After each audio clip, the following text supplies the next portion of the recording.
Hi everyone, this is Rajesh Yadav. I welcome you all to my personal YouTube channel English by Rajesh Yadav. यहाँ पर मैं आप लोगों के सामने आज मैं लिटरेचर से रिलेटेड कुछ डायमेंशंस पर बातें करूंगा। जब हम लोग बातें करते हैं लिटरेचर के बारे में तो लिटरेचर के बारे में जानने से पहले हमें उसकी क्रोनोलॉजी जानना बहुत जरूरी है कि किस पीरियड के बाद कौन सा पीरियड आता है और उसका इंपॉर्टेंस क्या है, किस पीरियड में हम किस चीज के बारे में बातें करते हैं, कौन कौन से प्ले राइट है, कौन कौन से राइटर्स हैं, कौन कौन से फिलोसफर्स हैं, इन सभी के बारे में उनके वर्क्स क्या हैं, यह जानना बहुत जरूरी है। तो मैं आज आप लोगों के सामने इसमें सिर्फ इस डायमेंशन से बातें करूंगा कि जो आपके एग्जाम के लिए बहुत ज्यादा इंपॉर्टेंट है, यानी एक तरीके से बीपीएससी के लिए मतलब रामबाण साबित होने वाला है, उस डायमेंशन को मैं आप लोगों के सामने क्लियर करूंगा। तो मेरा टारगेट है बीपीएससी टीआरई 3.0 के बारे में। तो इसमें जो आपके लिटरेचर से रिलेटेड जो प्रश्न आएंगे, देखिए आप लोगों को एक चीज बता देना चाहूंगा कि हम लोग जब बीपीएससी टीआरई 1 के बारे में बात करते हैं, यदि हम लोग बीपीएससी टीआरई 1.0 के बारे में बातें करते हैं, इसमें लिटरेचर से रिलेटेड एक भी प्रश्न आपके एग्जाम में नहीं पूछा था। इसी के बेसिस पर हमने बच्चों की तैयारी कराने का प्रयास किया था टीआरई 2.0 के लिए। लेकिन दुर्भाग्य यह रहा बीपीएससी के बारे में जितना भी प्रेडिक्शन किया जाए वह कम है, वह कभी भी कुछ भी कर सकता है। तो मैं आपको बताना चाहूंगा कि हमने ये सोचा था कि भाई लिटरेचर नहीं पूछेगा, लेकिन दुर्भाग्य ये रहा कि यहाँ पर फिर आप लोगों के सामने लिटरेचर से रिलेटेड क्वेश्चंस पूछे गए, और वह भी मतलब आप लोगों को बता देना चाहूंगा कि हम लोग 9 to 10th के बारे में बातें करें तो इसमें 20 क्वेश्चन लिटरेचर से पूछे गए थे, और वहीं पर यदि हम 11 to 12th के बारे में बातें करें तो नियर अबाउट 45 क्वेश्चंस आपके लिटरेचर से पूछे गए थे। तो आप लोग बिल्कुल इसको लाइटली लेकर के नहीं चलेंगे। टीआरई 3.0 में ग्रामर के साथ साथ आपको लिटरेचर पर भी काम करना पड़ेगा, अदरवाइज ग्रामर प्लस लिटरेचर दोनों पर काम करना पड़ेगा, अदरवाइज खतरे से खाली नहीं है आपका भविष्य। तो आइए मैं इसी को ध्यान में रखते हुए आपके सामने आज क्रोनोलॉजी ऑफ इंग्लिश लिटरेचर के बारे में बातें करूंगा। यह जानना बहुत जरूरी है कि क्रोनोलॉजी जो है इंग्लिश लिटरेचर का वह कैसे न आगे प्रोसीड होता है। जब हम लोग बात करते हैं क्रोनोलॉजी के बारे में तो दो तीन डायमेंशन आप लोगों के सामने मैं क्लियर कर देना चाहूंगा कि जो इंग्लिश लिटरेचर है उसकी क्रोनोलॉजी कैसे चलती है और वह किस लिए इंपॉर्टेंट है। तो इसको बताने से पहले मैं दो तीन डायमेंशन आपके सामने क्लियर करना चाहूंगा। Chronology of English literature, the chronology of English literature spans over 1,000 years and is divided into various periods, each characterized by distinct styles, themes and literary movements. बहुत सारे इसमें लिटरेरी मूवमेंट्स, बहुत सारे इसमें प्ले राइट्स हैं, work writers हैं जिनके works के बारे में आपको पढ़ना पड़ेगा, क्योंकि बीपीएससी ऐसे क्रैक नहीं कर सकते। तो here is a simplified overview जिसको मैं आपके सामने प्रेजेंट करने का प्रयास करता हूं, और इसको आप लोग देखिए। जहां पर हम लोग जब बातें करेंगे इंग्लिश लिटरेचर के बारे में तो वहां पर उसकी क्रोनोलॉजी जो है वो सबसे पहले क्लासिकल पीरियड होता है, उसके बाद हम लोग मिडिवल पीरियड के बारे में बातें करते हैं, फिर हम लोग रिनेसा के बारे में बातें करते हैं। इसको रिनेसा को हम लोग रिस्टोरेशन नहीं रिफॉर्मेशन पीरियड भी बोलते हैं, जो बहुत ज्यादा इंपॉर्टेंट है। इनलाइटनमेंट पीरियड जिसको न्यू क्लासिकल पीरियड बोलते हैं, और उसी में हम लोग यदि बात करें रोमांटिक पीरियड के बारे में तो इनलाइटनमेंट के बाद आपका रोमांटिक पीरियड आता है, दैट स्पैन्स फ्रॉम 1790 टू 1830 के बारे में बात करते हैं। उसके बाद आपका आता है Victorian period, that is very important for your exam, जिसमें बहुत सारे डायमेंशन से बातें करना है, और मॉडर्न पीरियड, और उसके बाद पोस्ट मॉडर्न पीरियड आता है। तो ये मैं आप लोगों के सामने क्रिस्टल क्लियर तरीके से एक एक चीज पर बातें करता हूं। chronology and introduction of English literature. Today is the wonderful moment that I am going to share before all of you. तो बिल्कुल आप लोग इसका ध्यान रखेंगे कि किस तरीके से आपके सामने कौन सा पीरियड कब से कब तक है, वह मैं आपके सामने यहाँ पर रख देता हूँ। चलिए हम लोग बात कर लेते हैं रिकैप ऑफ प्रीवियस लेक्चर। ऐसा मैंने प्रीवियस लेक्चर्स में आपके सामने शॉर्ट्स में मैं बताया था कि जो पीरियड है वह किसके बाद कौन सा आता है। यदि क्लासिकल के बाद हम लोग मिडिवल के बारे में बातें करते हैं, उसके बाद रिनेशा, उसके बाद इनलाइटनमेंट, उसके बाद हम लोग रोमांटिक के बारे में बात करते हैं, विक्टोरियन के बारे में, मॉडर्न के बारे में, उसके बाद पोस्ट मॉडर्न के बारे में बातें करते हैं। मैंने इतना इंट्रोडक्शन आपको बताया था। आज मैं आप लोगों के सामने बताने जा रहा हूं कि क्रोनोलॉजी ऑफ इंग्लिश लिटरेचर जो है वह कितना इंपॉर्टेंट है। The chronology of English literature spans over thousands years and is divided into, जैसा कि मैंने अभी आपके सामने बोला था कि जब हम लोग हिस्ट्री ऑफ इंग्लिश लिटरेचर के बारे में बात करते हैं, किसके बारे में? हिस्ट्री ऑफ इंग्लिश लिटरेचर के बारे में जब बात करते हैं तो यहां पर हमें इस इंग्लिश लिटरेचर की क्रोनोलॉजी के बारे में जानना जरूरी होता है। जहां पर मैंने अभी आपको बताया था कि क्लासिकल पीरियड के बाद आपका मिडिवल पीरियड आता है। मिडिवल पीरियड के बाद हम लोग किसके बारे में बातें करते हैं? जिसको रिनेसा या हम लोग उसको ना रिफॉर्मेशन पीरियड भी बोल देते हैं। तो मैंने आपके सामने लिखा यहाँ पर रिनेसा पीरियड, रिफॉर्मेशन पीरियड। उसके बाद हम लोग बात कर लेते हैं इनलाइटनमेंट के बारे में। इनलाइटनमेंट जिसको हम लोग न्यू क्लासिकल पीरियड भी बोलते हैं, इनलाइटनमेंट पीरियड, इसको हम लोग अलग अलग डायमेंशन से बातें करते हैं। देन आफ्टर हम लोग बात करते हैं किसके बारे में? रोमांटिक पीरियड के बारे में। किसके बारे में? रोमांटिक पीरियड के बारे में। उसके बाद आपका विक्टोरियन पीरियड आता है। विक्टोरियन पीरियड के बाद आपका मॉडर्न पीरियड आता है। मॉडर्न के बाद आप पोस्ट मॉडर्न पीरियड के बारे में बात करते हैं। तो ये इसका एक आपका क्रोनोलॉजी है जिसके बारे में आज मैं आपके सामने बातें करने जा रहा हूं। तो आप लोगों को इस बात का ध्यान रखना चाहिए कि इंग्लिश लिटरेचर आपके लिए कितना इंपॉर्टेंट है। Literary periods, a brief chronology of English literature is given. Literary periods are a span of time for literature that shares intellectual, linguistic, religious and artistic influences. इन सभी डायमेंशंस पर हम लोग discuss करेंगे और इसके बारे में एक एक करके मैं आपके सामने प्रेजेंट करता हूं। तो जैसा कि मैंने अभी आपके सामने बताया था कि सबसे पहले हम लोग क्लासिकल पीरियड के बारे में बातें करते हैं और उसके बाद हम लोग बात करते हैं क्लासिकल पीरियड। आप लोगों को बताना चाहूंगा कि यह इसलिए इंपॉर्टेंट है क्योंकि क्लासिकल पीरियड में 1200 before common era, Christ era भी कई जगहों पे लिखा मिलेगा आपको। तो 1200 बिफोर क्रिस्ट ईरा से लेकर के 455 कॉमन ईरा तक चलता है। उसके बाद आपका मिडिवल पीरियड, फिर रिनेसा पीरियड जिसको रिफॉर्मेशन पीरियड कहते हैं, इनलाइटनमेंट जिसको नियो क्लासिकल पीरियड कहते हैं, उसके बाद रोमांटिक, विक्टोरियन, मॉडर्न और पोस्ट मॉडर्न पीरियड आता है। तो आइए मैं आप लोगों के सामने एक एक करके प्रेजेंट करता हूं। और सबसे ज्यादा इंपॉर्टेंट जो आपके एग्जाम के लिए है, यह जानना जरूरी है कि जो आपका ओल्ड पीरियड, जिसको हम लोग कई जगहों पे आपके सामने क्लासिकल पीरियड को ओल्ड पीरियड भी बोलते हैं, तो इस ओल्ड पीरियड में आपको यह जानना बहुत जरूरी है कि ओल्ड पीरियड के बारे में जब हम लोग बात करते हैं तो यह किस तरीके से आपके लिए इंपॉर्टेंट साबित होता है।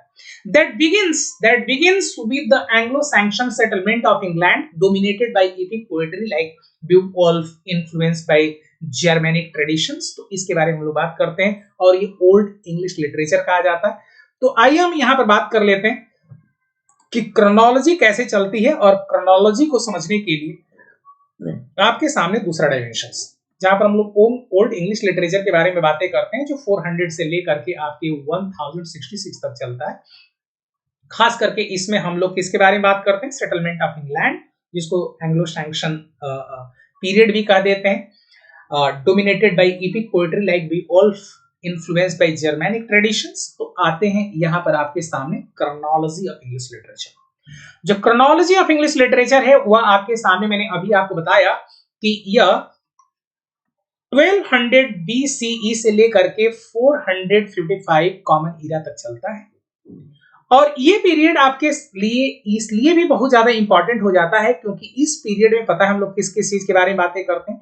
इसी में आपका आता है होमेरिक या हीरोइक पीरियड, जो 1200 से 800 BCE तक चलता है। Greek legends were passed along orally including, जिसमें होमर का इलियाड्स है, ओडिसी है, इसके बारे में हम लोग बातें करते हैं।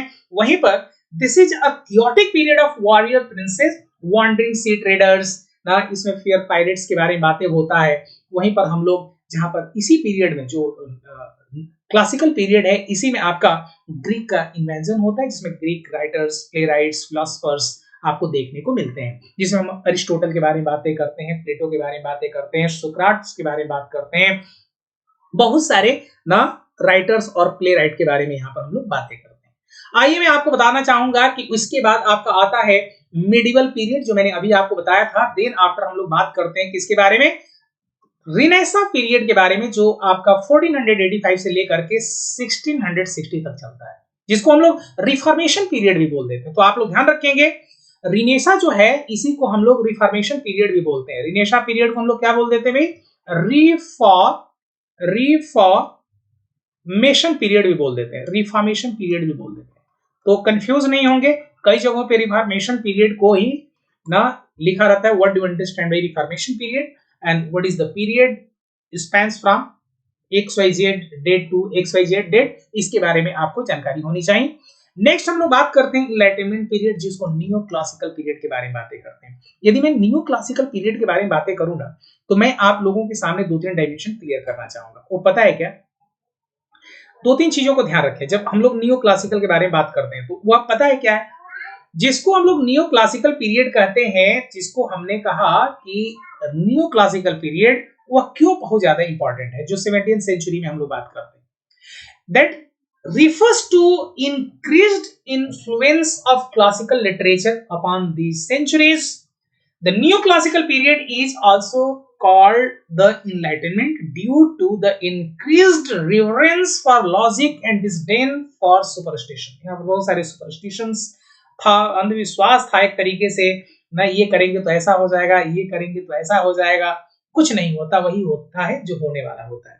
The period is marked by the rise of deism, intellectual backlash against earlier Puritanism in America's revolution against England.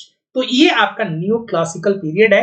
तो यहाँ पर हम लोग बाद में बातें करेंगे, पहले तो मैं आपके सामने यहाँ पर बातें कर लेता हूँ कि किस पीरियड के बाद हम लोग किसके बारे में बातें करते हैं, जो आपके लिए बहुत ज्यादा इंपॉर्टेंट है। हरी गेटिंग?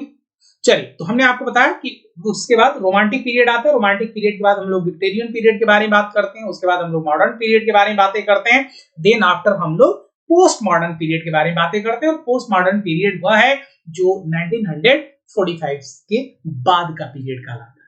आइए हम लोग एक एक करके इसके बारे में बातें कर लेते हैं। जैसा कि मैंने अभी आपको बताया कि क्लासिकल पीरियड में जब हम लोग बातें करते हैं, तो इसी क्लासिकल पीरियड में होमर्स जो है, ग्रीक के बारे में हम लोग बातें करते हैं इस पीरियड में। तो होमर्स का इलियाड ना, इडिसी, इन सभी चीजों के बारे में हम लोग बातें करेंगे। आइए एक एक करके आपके सामने प्रेजेंट करता हूं। होमेरिक या हीरोइक पीरियड के नाम से भी इसको जाना जाता है। किससे जाना जाता है भाई? हीरोइक पीरियड के नाम से भी जाना जाता है, क्योंकि इसमें ना जो एक तरीके से जो राइटर्स रहे हैं, जो प्ले राइट्स रहे हुए हैं, वह बेहतरीन तरीके से अपने ना इंथुजियाज्म को, अपने पैशन को लोगों के सामने प्रेजेंट करने का अथक प्रयास किया था। हम लोग बात करते हैं, ये पीरियड आपका 1200 से लेकर के 800 बिफोर कॉमन ईरा तक चलता है, जिसमें Greek legends were passed along orally, including Homer's का जो इलियाड था, वहीं पर ओडिसी था। ये सारी चीजें बहुत ज्यादा इंपॉर्टेंट रोल प्ले करती हैं इनका works. This is a chaotic period of warriors, princes, wandering sea traders and fear pirates. यहाँ पर अलग अलग डायमेंशंस पर बातें किया गया है। दूसरा डायमेंशन हम लोग क्लासिकल पीरियड के बारे में बातें कर लेते हैं, जो क्लासिकल पीरियड जो है 800 से लेकर के 200 बिफोर कॉमन ईरा तक चलता है।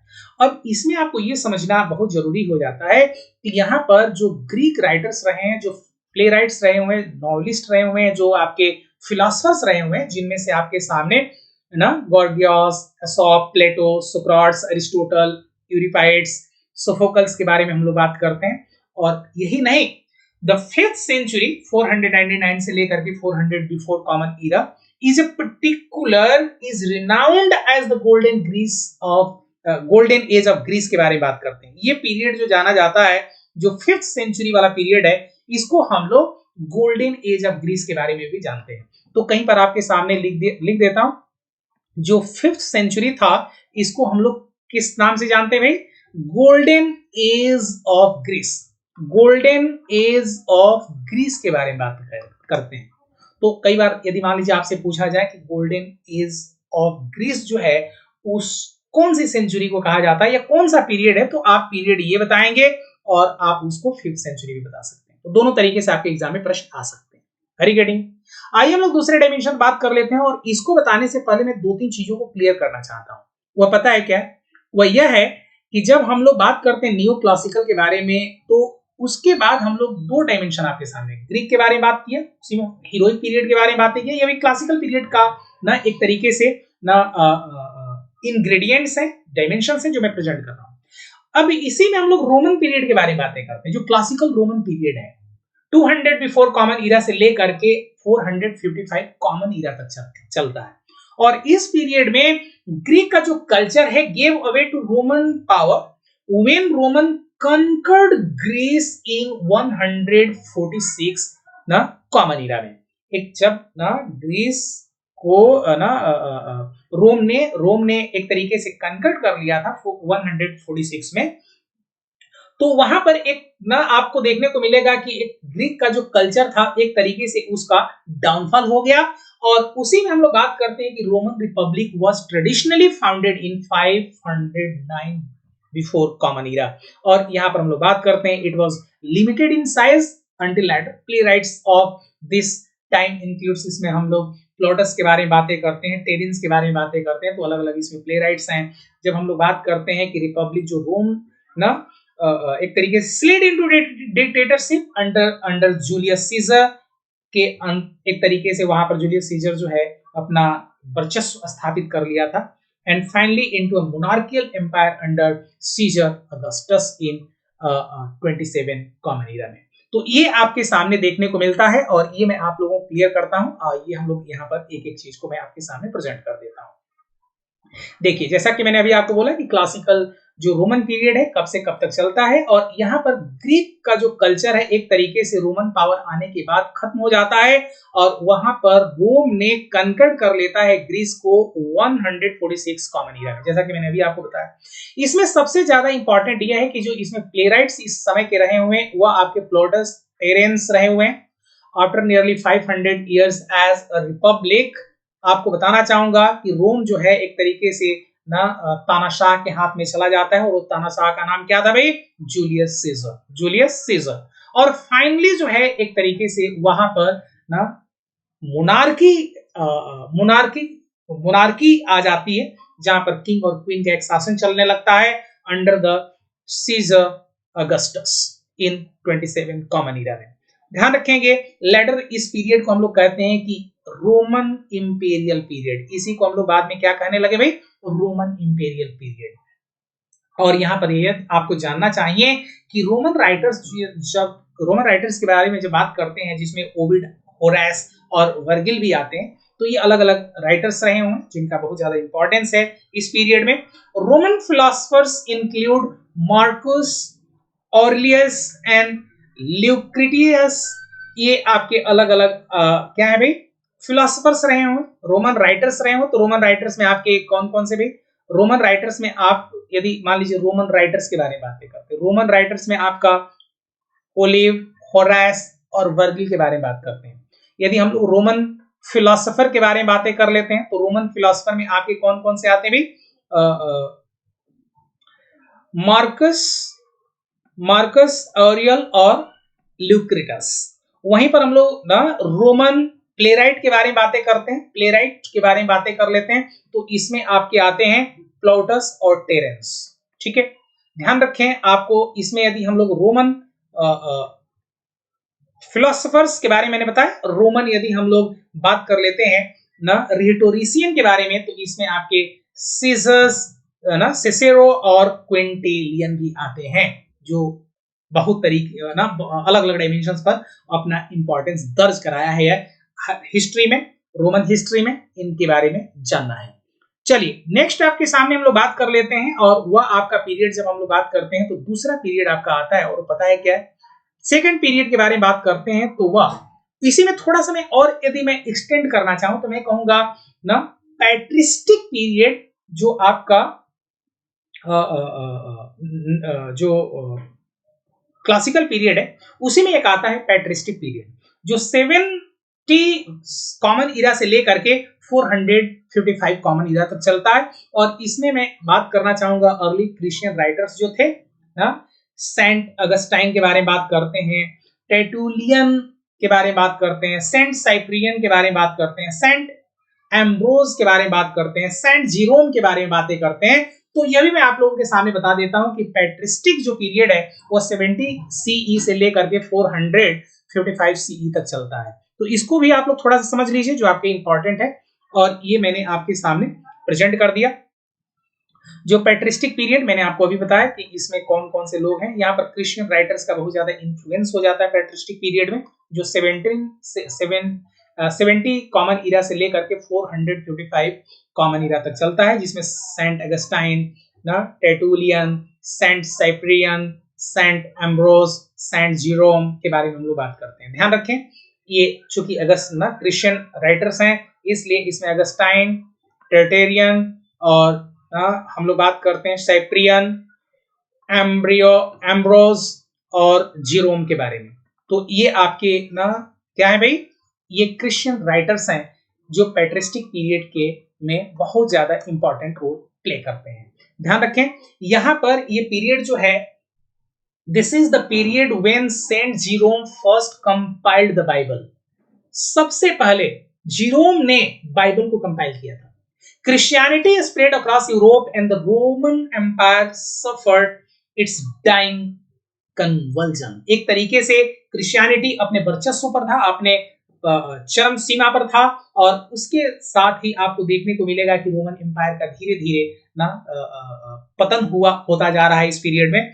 और in this period barbarians attacked Rome in 410 common इरा, और यहाँ पर वो लोग अटैक कर देते हैं, and the city finally fail into the completely in 455 common इरा।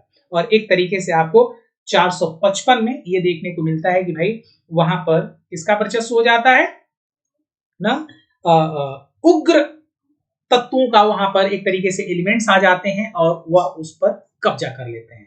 आइए अब नेक्स्ट हम लोग बात कर लेते हैं मिडिवल पीरियड के बारे में, और वह मिडिवल पीरियड जिसको हम लोग मिडिल इंग्लिश लिटरेचर भी कहते हैं। और नॉर्मन कॉन्क्वेस्ट, नॉर्मन ने इसको कॉन्क्वेस्ट कर लिया था 1066, ब्रॉड फ्रेंच इन्फ्लुएंस, वहां पर एक तरीके से फ्रेंच का इन्फ्लुएंस हो जाता है, जिसमें हम लोग जेफरी चॉसस का जो कैंटरबरी टेल्स है बहुत ज्यादा इंपॉर्टेंट उनका एक वर्क है ये, जेफरी चॉसस का इज अ सिग्निफिकेंट वर्क। और इसमें आप आर्थरियन, रोमांसेस और मोरालिटी प्लेज के बारे में हम लोग बात करते हैं। तो ये आपका रहा मिडिल इंग्लिश लिटरेचर। और मिडिल इंग्लिश लिटरेचर पर आने से पहले दो तीन इसमें आप लोगों को चीजें मैं प्रेजेंट कर देता हूं। द मिडिवल पीरियड जो 455 से लेकर के 1485 तक चलता है, वो बहुत ज्यादा इंपॉर्टेंट रोल प्ले करता है। और इसमें हम लोग बात करते हैं, इसी को हम लोग द ओल्ड इंग्लिश या एंग्लो सैंक्शन पीरियड भी कह देते हैं। क्या बोल देते हैं हम लोग इसको? ओल्ड इंग्लिश या एंग्लो सैंक्शन पीरियड भी कह देते हैं, जो 428 से लेकर के 1066 कॉमन ईरा तक चलता है। गेटिंग? ध्यान रखें, यही कारण है कि इसको हम लोग डार्क एजेस भी बोलते हैं। क्या कहते हैं हम लोग इसको? डार्क एजेस भी कह देते हैं, जो आपके एग्जाम के लिए बहुत ज्यादा इंपॉर्टेंट है। क्या है भाई? बहुत ज्यादा इंपॉर्टेंट है। तो यहां पर हम लोग और दूसरे डायमेंशन बात करते हैं। Rome fell into barbarian tribes, जैसा कि आपको मैंने बताया, moved into Europe, and Franks, Ostrogoths, Lombards and Goths settled in the ruins of Europe, and the Angles, Saxons, Jutes migrated to Britain, displacing native जो वहां के सेल्स थे into Scotland, Ireland and Wales. एक तरीके से मैं आप लोगों को पिक्चर भी दिखा सकता हूं। तो अर्ली जो ओल्ड इंग्लिश पोएम्स था, such as Beowulf, the Wanderers, the Seafarers, originated sometimes late in the Anglo Saxon period, और वहां पर इनका एक तरीके से उदय होता है। और द कैरोलिजियन रिनेसा जो 800 से लेकर के 850 तक चलता है, इमर्स्ड इन यूरोप। और ये आपका एक तरीके से in central Europe text include early medieval grammars, encyclopedias, etc. In northern Europe, this time period marks the settling of Wiggins sagas. ये बहुत ज्यादा इंपॉर्टेंट है, तो मैं आपको यहाँ पर मिडिवल पीरियड के बारे में थोड़ा सा बता देता हूँ, जहां पर कि मैंने अभी आपको बताया कि उनके ये मार्क्स थे, एक तरीके से सिंबल थे, और इसको हम लोग द ओल्ड इंग्लिश जो एंग्लो सैक्सन पीरियड के नाम से भी जाना जाता है। और ध्यान रखें कि इसी पीरियड को हम लोग डार्क एजेस भी बोलते हैं। occurred after the Rome fell into, इसको डार्क एज इसलिए बोलते हैं कि वहां पर उग्रवादी जो थे, एक तरीके से कह दिया जाए एंटी सोशल एलिमेंट्स थे, उनका वर्चस्व वहां पर हो गया था, इसलिए हम लोग कहते हैं इसको डार्क एजेस। और यहाँ पर एक तरीके से आपको यूरोप में ना अलग तरीके का ना माहौल देखने को मिला।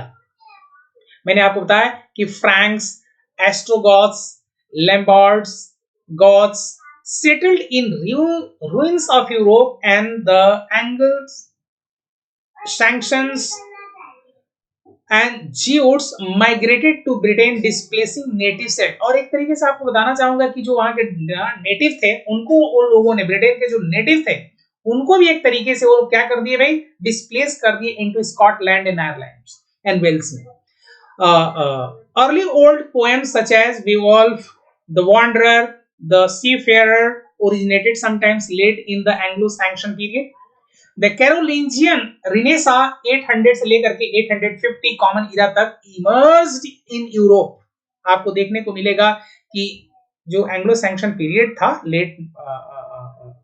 sometimes late in the Anglo-Saxon period, जो आपका 428 से लेकर के 1066 तक चलता है, इसमें हम लोग कैरोलिजियन रिनेसा के बारे में बात करते हैं, इमर्ज जो यूरोप में एक तरीके से उसका उदय होता है।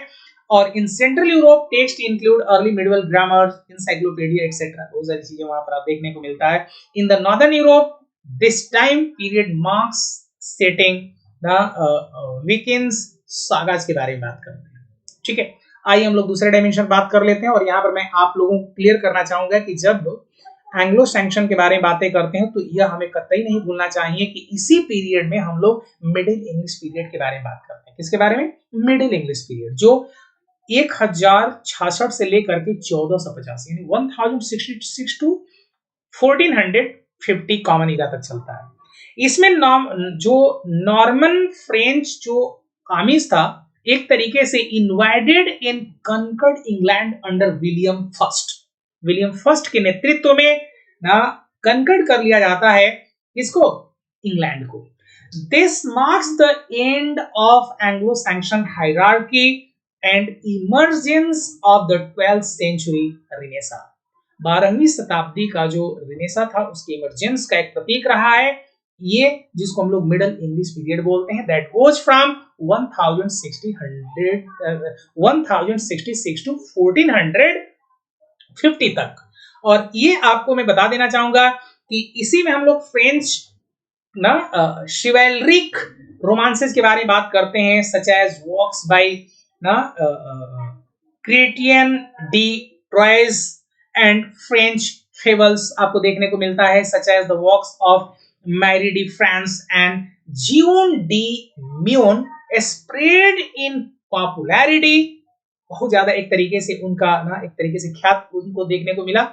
And Abelard and other humanists produced great scholastic and theological works in that period. उसी में हम लोग बात करते हैं अलग अलग डायमेंशन पर। उसके बाद हम लोग लेट हाई मिडिवल पीरियड के बारे में बात करते हैं। तो ये अलग अलग डायमेंशंस आपको देखने को मिलता है। आइए हम लोग बात कर लेते हैं किसके बारे में बात कर रहे हैं भाई, the middle English period under the heading of medieval period. इसमें मैंने जैसा कि अभी आपको बताया कि नॉर्मन फ्रेंच आर्मी जो था एक तरीके से कंकर कर लिया था इंग्लैंड को under the William first leadership. और इस पीरियड को हम लोग कहते हैं कि and of Anglo Saxon hierarchy यहाँ पर खत्म हो जाता है। और किसका उदय होता है?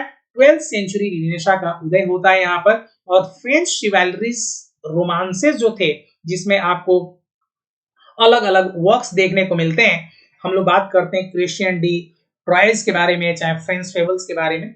इनके ना जो वर्क्स आपको देखने को मिलते हैं, ये आपके सामने अलग अलग वहां पर आपके राइटर्स मिलते हैं, उनके द्वारा बहुत सारी आपके स्टोरीज, बहुत सारे नॉवेल्स भी आपको देखने को मिलेंगे। जब हम बात करते हैं उनके works of Marie de France and Jean de Meun spread in popularity, Abelard and other humanists produced great scholastic and theological works। ये बहुत ज्यादा इंपॉर्टेंट हो जाता है इस पीरियड में।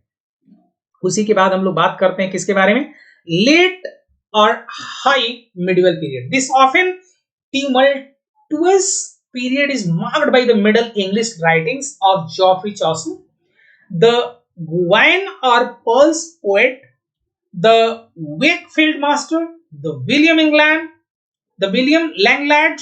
Other writers include Italian and French scholars, French authors, French writers, French playwrights आपको देखने को मिलेंगे, लाइक ना जो उनके ऑथर्स थे, फ्रेंच ऑथर्स, जिसमें आपको बैकॉसियो, पेट्रार्क, डेंटी, क्रिस्टाइन डी पिसान, अलग अलग नाम भी अजीबोगरीब हैं, तो थोड़ा सा आप लोगों को दो तीन नाम आपको ध्यान रखना पड़ेगा कि किस तरह के यहाँ पर नाम बहुत ज्यादा इंपॉर्टेंट है जो आपके एग्जाम में पूछे जाते हैं, तो वह मैं आपको यहाँ पर प्रेजेंट कर देता हूँ। देखिए आप लोग, लेट और हाई पीरियड के नाम से भी इसको जाना जाता है, दैट स्पैन्स फ्रॉम 1200 टू 1485 तक चलता है। मैंने अभी आपको बोला था दिस ऑफन ट्यूमल्टुअस पीरियड, यहाँ पर बड़ा उथल पुथल रहा है एक तरीके से मिडिल इंग्लिश राइटिंग्स में, जिसमें ना जॉफ्री चॉसर्स की राइटिंग्स रही है, इंग्लिश राइटिंग्स, द ग्वैन और the pearls poet, Wakefield master, William Langland, other writers भी इसमें रहे हैं, इटालियन और फ्रेंच ऑथर्स भी रहे हैं, जिसमें हम लोग बोकाशियो के बारे में बातें करते हैं, पेट्रार्क, डेंटी, क्रिस्टाइन डी पिसान के बारे में बात करते हैं, तो ये उनका एक तरीके से, और ये उनके वर्क्स भी रहे हुए हैं, उनके आपके सामने ना बहुत सारे आर्टिस्टिक जो उनका प्रेजेंस रहा है वहां पर, उसको भी आपको देखने को मिलता है। हम लोग बात कर लेते हैं रिनेसा लिटरेचर जो 1500 से लेकर के 1666 तक चलता है, तो ये मैं आपको बताना चाहूंगा कि जब हम लोग रिनेसा के बारे में बातें करते हैं, marked by the revival of classical learning and humanism, William Shakespeare's plays and sonnets जो उनके रहे हुए, marks of Christopher Marlowe, when Johnson and Edmund Spenser, वो आपको देखने को मिलता है रिनेसा लिटरेचर में, और emergence of English sonnet forms को भी देखने को मिलता है। यहीं पर हम लोग बात कर लेते हैं, तो मैं बात करूंगा रिनेसा या रिफॉर्मेशन पीरियड भी बोलते हैं हम लोग इसको, तो ये आपके सामने मैं प्रेजेंट कर देता हूं। 485 से लेकर के 1660 तक चलता है। जब हम लोग बात करते हैं रिनेसा पीरियड, जिसको हम लोग रिफॉर्मेशन पीरियड कहते हैं, तो इसके नाम से भी थोड़ा सा आपको समझ में आ जाना चाहिए कि the renaissance took place in late 15th, 16th and early 17th century in Britain, but somewhat early in Italy and southern Europe, somewhat later in northern Europe में भी हम लोगों को इसका प्रेजेंस देखने को मिलता है। इसमें हम लोग बात करते हैं रिनेसा पीरियड में ही अर्ली ट्यूडर पीरियड, जो अर्ली ट्यूडर पीरियड जो 1485 से लेकर के 1558 तक चलता है, जहां पर आपको रोजेज का जो वार था वह एक तरीके से इंग्लैंड में खत्म हो जाता है विद हेनरी ट्यूडर, जिसको हम लोग हेनरी 7th भी कहते हैं, क्लेमिंग द थ्रोन, एक तरीके से उनका ना वहां के राजगद्दी पर उनका ना पदार्पण होता है। मार्टिन लूथर्स जो है उनका जो split with Rome marks the emergence of Protestantism followed by Henry 8th Anglican schism, which created the first Protestant church in England. Edmund Spencer is simple ना एक तरीके से is a simple poet, यहाँ पर हम लोग बात कर लेते हैं इनके बारे में, ठीक है।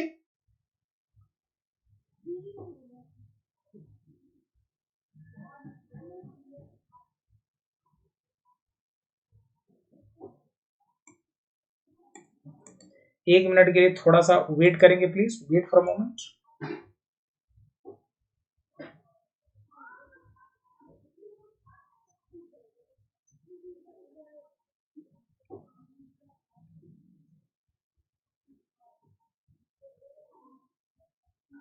चलिए, तो ये मैं आपके सामने आज प्रेजेंट करता हूँ। नेक्स्ट क्लास में और सारे डायमेंशन बातें करेंगे, जहां पर मैंने बताया कि Renaissance took place in late 15th 16th और early 17th century in Britain, लेकिन somewhat earlier in Italy, southern Europe और somewhat later in northern Europe में आपको देखने को मिलता है, ये आप ध्यान रखेंगे। दूसरा डायमेंशन हम लोग अर्ली ट्यूडर पीरियड के बारे में बातें करते हैं, जहां पर war of roses ended in England with Henry Tudor, जिसको हम लोग हेनरी 7th के बारे में बात करते हैं, क्लेमिंग द थ्रोन।